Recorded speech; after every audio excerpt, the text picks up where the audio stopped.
Hello मेरी soul family, Shiv Shakti की pure family. इस वीडियो तक जो भी पहुंचेगा वो एक सोल फैमिली, मेरा मतलब एक आत्मा से है।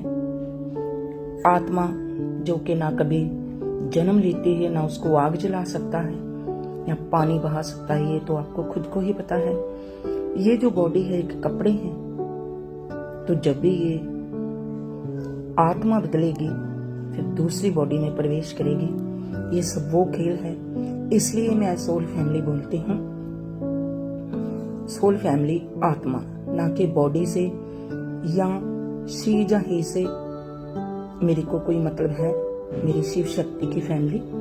तो आज जो मैं वीडियो बनाने जा रही हूँ वो थोड़ा सा मैं आपको अध्यात्म के बारे में बताऊंगी, ट्विन की जर्नी के बारे में बताऊंगी कि ट्विन की जर्नी क्या है। एक्चुअली में ट्विन की जर्नी एक प्रकृति है, एक यूनिवर्स है। नर से नारायण तक, साधक से साधु तक शिव शक्ति की एनर्जी लेकर ट्विन फ्लेम जर्नी पर धरती पर भेजा जाता है। जब भी ट्रांसफॉर्मेशन होती है, इंसान की जिंदगी में भी ट्रांसफॉर्मेशन होती है और यूनिवर्स भी ट्रांसफॉर्मेशन में आते हैं, तब भी युग परिवर्तन होता है। जब युग परिवर्तन होता है तो बहुत से चेंज आ जाते हैं। तब यूनिवर्स अपने उस आत्माओं में से, उस सोल में से ही कुछ सोल की एक ऐसी ड्यूटी लगा देते हैं कि जो कि लोगों को गाइड करे। जब भी वो दूसरों को गाइड करते हैं, मैं कई उदाहरण दे सकती हूँ। जैसे गुरु नानक देव जी धरती पर आए तो वो सब कुछ किया, वेद ग्रंथ पढ़े लिखे, 3D की स्टडी भी कंप्लीट की, 5D की 5D और 7D की जर्नी पर जब वो गए तो सैड रहने लगे, अकेला रहना पसंद करने लगे, थोड़ा मोह ममता से ऊपर उठने लगे। तब वो है तो खुद भगवान ही धरती पर आते हैं। उनको रियलाइज हुआ कि मैं यहाँ पर जन कल्याण का काम करने आया हूँ। तो वो एक ही थे, जो ही होते हैं वो कहीं भी जाकर जन कल्याण का काम कर सकते हैं, उन पर कोई उंगली नहीं उठाई जाती। तो वो अकेले ही घर से निकल गए, क्योंकि उनको आत्म ज्ञान हो गया था। जो भी परमात्मा धरती पर आते हैं, एक्चुअली उनको भी बुला दिया जाता है तो अकाल पुरख परमपिता परमात्मा एक ही, हम सब उनकी अंश हैं। अगर वो राई पहाड़ है तो हम राई हैं। तो ऐसे ही ट्विन, बहुत से ट्विन इस टाइम पर धरती पर उतरे नहीं, ऑलरेडी थे। उनके अंदर वो शिव और शक्ति और नर और नारायण की, साधक से साधु तक की जर्नी शुरू करवा देते हैं। शिव शक्ति जी वो भगवान, गॉड इज वन, वही की परमात्मा, अकाल पुरख परमपिता परमात्मा। तो इस जर्नी में बहुत सी मुश्किलें आती है। कदम कदम पर आपकी परीक्षा ली जाती है।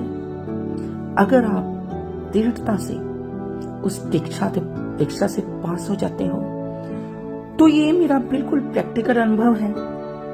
तो वो शिव शक्ति खुद आकर आपको थपथपाकर बोलेंगे, आपके सिर पर हाथ रख के बोलेंगे, शाबाश मेरे बच्चे, आप डोले नहीं, आपने इस जर्नी को एक्सेप्ट किया दिल से, आत्मा से, बॉडी से। तो तब हमारे अंदर से आवाज आती है, शिव शक्ति जो कि एक ही है, वो हमारे भी अंदर ही है। हमने इनर वर्क करके बैलेंस करना होता है।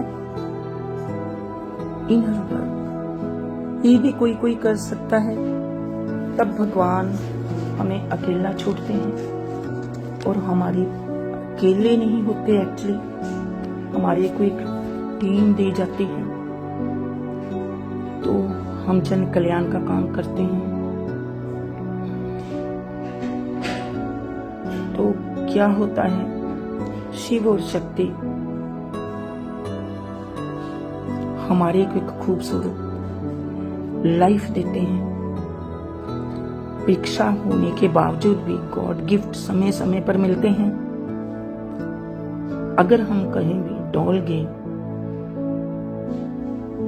उम्र के किसी भी पड़ाव में हो आपको अगर ये जर्नी मिल गई है, आपकी अगर परीक्षा हो रही है, तो आप इस जर्नी को छोड़ना चाहते हो। अगर आप छोड़ दोगे तो आगे आपके बच्चे फिर यही पैटर्न में फंस जाएंगे। अगर आप चाहते हो कि इस जर्नी को छोड़ना नहीं है, यहां तक उस खुदा ने पहुंचा दिया तो आगे भी पहुंचाएंगे, क्योंकि ये एक मोक्ष का द्वार है।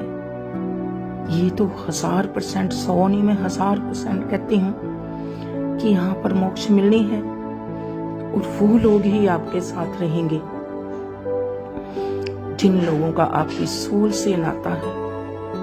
अगर बॉडी से है तो यूनिवर्स एकदम से उनको हटा देंगे आपके पीछे। तो अगर आप छोड़ना चाहते हैं इस जर्नी को, तो नया इनर वर्क करो, ना अकेले रहना पसंद करो। अकेले एक्चुअली फिर बार बार कहती हूँ नहीं होते। जो भी इस जर्नी पर हैं, मेरे बहन भाई जो भी हैं, ही शी, एक्चुअली में मैं तो किसी से रिश्ता नहीं रखती, बहन भाई नहीं कह सकते, क्योंकि सोल में कोई भी रिश्ता नहीं होता सोल का। तो जो भी इस जर्नी में जूझ रहे हैं, तो आप इस जर्नी को प्लीज, मेरी रिक्वेस्ट है, छोड़े मत। अगर आप छोड़ दोगे तो पीढ़ी दर पीढ़ी ये आगे फिर, हाँ मैं मानती हूँ इसमें बहुत दुख है, बहुत ज्यादा कदम कदम पर है, लेकिन एक जो सोना है उसको भी पिस कर, कुट कर, दर्दें झेल कर, जल कर फिर ही एक गहना बनाया जाता है। तो आपने भी अगर वो गहना बनना है, वो हीरा बनना है अमूल्य, तो इस जर्नी में ही अपनी जर्नी कंप्लीट करो। अगर आप छोड़ दोगे, इनर वर्क नहीं करोगे, बैलेंस में नहीं आओगे, मेडिटेशन नहीं करोगे, मेडिटेशन से डर जाओगे, क्योंकि मेडिटेशन करने से भी बहुत ज्यादा आध्यात्मिक हमले भी होते हैं और 3D मृत्यु लोग से भी हमले होते हैं, क्योंकि आपके पास बैंक बैलेंस बढ़ रहा है, तो उसकी चमक को देखकर हर कोई आपके पास आएगा, तो आप डर जाओगे। और मैं हर बार कहती हूँ मेडिटेशन करोगे तो नशा सा छा जाएगा, लेकिन जब जब आप करते जाओगे ना, अंदर से क्लींजिंग होती जाएगी। जैसे कि कपड़े को हम धोते हैं तो मैल निकलती जाती तो वो चमकता जाता है ना। एक बार साबुन लगाते हैं तो वो चमक जाता है, दूसरी बार साबुन लगाते हैं चमक जाता है। ऐसे ही हमारा अंदर जब क्लीन होता है, जन्मों जन्मों की मैल है हमारे अंदर है, हमारी आत्मा को चढ़ी हुई है, हमारी बॉडी को चढ़ी हुई है, उस आत्मा को सॉरी आज थोड़ा सा गला है मौसम चेंज होने से, सॉरी। तो उस मैल को उतारना है तो इनर वर्क के बिना ये नहीं हो सकता। अगर आप बॉडी में जितना मर्जी नहा लो, गंगा जाओ, यमुना जाओ, स्नान करो, कुछ नहीं होगा। अगर अंदर से इंटरवर्ड होके अपनी आत्मा को शुद्ध नहीं किया, तो अगर आप इस जर्नी को छोड़ना चाहते तो छोड़ दो, फिर आगे देख लो, आपके बच्चे यही पैटर्न चलेगा। देख लो आप खुद यहाँ तक पहुंच गए हो, शायद ही अब मंजिल नजदीक हो, तो आप इस जर्नी को ना छोड़ें। आपके साथ लाखों लोगों का कल्याण होने वाला है, आपका तो होना ही होना है। जन कल्याण के जर्नी को ना छोड़ो, शिव शक्ति के जर्नी को ना छोड़ो, मेरी रिक्वेस्ट है। कल ही मेरे को 2-4 कॉल आए थे, तो मैंने सोचा था, मैंने उनको बोला था ठीक है, अगर आप छोड़ना चाहते हो तो देख लो, छोड़ नहीं सकती, बहुत दर्द होगा छोड़ने में भी, और पकड़ने में भी। कोई बात नहीं, ये सोल का काम है। सोल तो करो, नहीं तो फिर आगे देख लो। अगर चाहते हो कि दूसरों का भी भला हो, आपके बच्चों का भी भला हो, तो आप खुद ही ये काम निपटाओ, तो उनका भी भला हो जाए। नहीं तो वो स्पेक्ट्रम में, अगर किसी परिवार में आज भी मेरे पास ट्विन वाले हजारों लोग हैं, मैं सोचती हूँ कि इतने ट्विन धरती पर आए हैं, तो नेचुरली वाइब्रेशन चेंज हो रही है और लोगों को गाइडेंस मिल रही है। आप एक शक्ति हो, शिव शक्ति हो। तो मेरी रिक्वेस्ट है, कल भी मेरे को 2 कॉल आए थे, आप ना छोड़ें। समय समय पर आप मेरे से पूछ सकते हैं इनर वर्क के बारे में। जब भी देखो एक सफाई होती है, अंदर की सफाई, तो पेन तो होता ही है। कोई भी काम है, जैसे एक बिल्डिंग बनानी है हमने पुरानी, डिस्ट्रॉयड करेंगे, खत्म करेंगे, फिर ही नहीं बनेगी ना। ऐसे ही हमारे अंदर वो आत्मा मैली की चली है, उसको क्लींस कर रहे हैं यूनिवर्स। तो दर्द तो हो गए, तो डोंट वरी। ठीक है, फिर मिलेंगे किसी नई वीडियो के साथ। तब तक रब रखा, शब्बा खैर, ओके बाय, टेक केयर। भगवान करे सबकी जर्नी कंप्लीट हो, कोई भी इस जर्नी को छोड़े ना, नहीं तो फिर अगले जन्म में बचपन से यही ट्रिगर, दोबारा ये पैटर्न होगा। मेरी रिक्वेस्ट है। Okay bye, Tata.